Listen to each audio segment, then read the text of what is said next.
क्या हाल है दोस्तों। जिस नोटिफिकेशन का सभी बच्चों को इंतज़ार था उस नोटिफिकेशन का नाम था दोस्तों SBI क्लर्क। तो SBI क्लर्क के नोटिफिकेशन तो जारी हो चुके हैं। अब किसी बच्चे को किसी नोटिफिकेशन का इंतज़ार है तो उस नोटिफिकेशन का नाम है दोस्तों SBI PO 2024। हम लोग SBI क्लर्क के नोटिफिकेशन का इंतज़ार कर रहे थे, उधर नोटिफिकेशन जारी हो गया। अब एक बात और दोस्तों, अब SBI PO का नोटिफिकेशन कब आएगा, ये सभी बच्चों के अंदर क्यूरियोसिटी जगी हुई है। मान के चलिए SBI क्लर्क का नोटिफिकेशन आ ही गया है तो उसका भी आ ही जाएगा, लेकिन हमारी तैयारी क्या है, कैसी तैयारी है, हम क्या कर रहे हैं दोस्तों। लेकिन हमको पढ़ना क्या क्या होता है SBI PO में, तो SBI PO में हम अच्छे से समझते हैं दोस्तों कि क्वांट सेक्शन जो होता है दोस्तों वे 35 क्वेश्चन होता है। रीजनिंग जो होता है दोस्तों, रीजनिंग जो होता है वे भी 35 क्वेश्चन होता है। और इंग्लिश जो होता है दोस्तों, इंग्लिश जो होता है दोस्तों वे भी 30 क्वेश्चन होता है। सभी बच्चों को यही लगता है दोस्तों, एग्जाम देने से पहले SBI PO का एग्जाम देने से पहले सभी बच्चा को यही लगता है कि हम SBI PO क्रैक कर ही लेंगे। क्या दाल भात का हलवा है जो आप उसको क्रैक कर ही लेंगे। आपको ये लगता है कि हम जाएंगे जो भी क्वेश्चन आएगा उसको फोड़ पाएंगे। क्या ऐसा आपको लगता है? हमको तो ऐसा नहीं लगता कि दोस्तों आप ऐसा कर सकते। क्यों?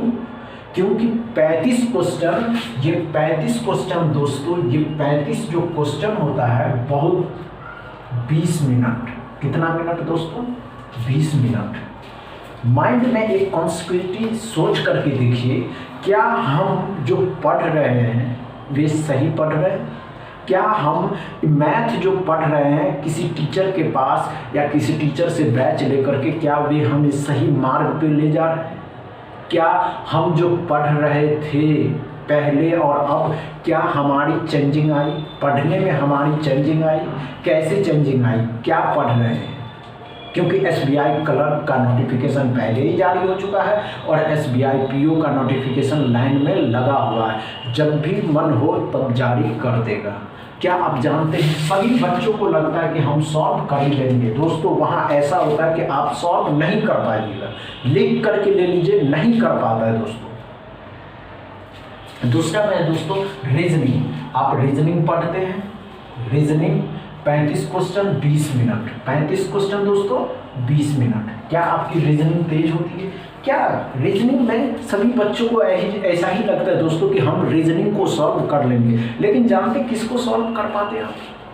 वे जो निष्कर्ष और उत्कर्ष होता है दोस्तों, सिलॉक्स जिसको कहते हैं दोस्तों, वे सॉल्व कर सकते हैं आप। आसान है दोस्तों, आपका 5 नंबर में उसमें रखा हुआ है, आपको सॉल्व करना है दोस्तों पजल। बस आप माइंड में सोच लेते कि नहीं, अगर हम SBI PO का एग्जाम देते तो हमको वोट कर ही लेना, हम SBI PO में ये वो दिस। क्या आपको लग रहा है रीजनिंग आपकी तेज है? क्या आपको क्या लग रहा है ये जो बहुत दिन पहले से 4-5 महीना पहले से तैयारी करा वो मूर्ख है? किसी काम को करने से ही आपकी स्पीड बढ़ती है। तो दोस्तों ये जो रीजनिंग है बच्चों को लगता है कि हम पास कर ही लेंगे, अक्सर ऐसा नहीं हो पाता है क्योंकि 20 मिनट है, यहाँ पे 20 मिनट। उसके बाद आता है दोस्तों इंग्लिश की सेक्शन। अब इंग्लिश की सेक्शन हम पहले भी आपको बता चुके हैं दोस्तों, 30 क्वेश्चन 20 मिनट कि आपके पास भर दिन टाइम है। आप इंग्लिश की बुक लीजिए, इंग्लिश की बुक को रीड करिए। रीडिंग ऐसे नहीं करना है, रीडिंग करना है, कहानी समझनी है इंग्लिश की कि उस स्टोरी में, उस पैराग्राफ में, उस लाइन की बातें क्या कह रही है, आप क्या समझ रहे हैं। इंग्लिश के वर्ड में बीच में अगर कोई सेंटेंस छूट गया तो वहाँ क्या आएगा, आप इस तरीके से पढ़ करके जाइए कि आपकी इंग्लिश 20 मार्क्स तक तो पक्का कर लीजिए। दोस्तों एसबीआई पीओ है, क्लर्क नहीं है दोस्तों। एसबीआई क्लर्क है, आईबीपीएस क्लर्क नहीं है दोस्तों। जब हम किसी एग्ज़ाम की तैयारी करते तो हमारी टाइमिंग बहुत सारा चला जाता है, उसमें भी लास्ट में रिजल्ट होगा नहीं होगा किसी को पता नहीं। समझ रहे हैं क्या बोले दोस्तों? अच्छे से समझे, समझ में आया, कुछ बातें समझ में आए। अगर दोस्तों इतना ही, अगर इसमें भी कुछ समझ में नहीं आया, इतना ही दोस्तों, इतना समझ में आया या नहीं, समझ में आया तो वीडियो को शेयर करिए, लाइक करिए, चैनल को सब्सक्राइब करिए। Thank you.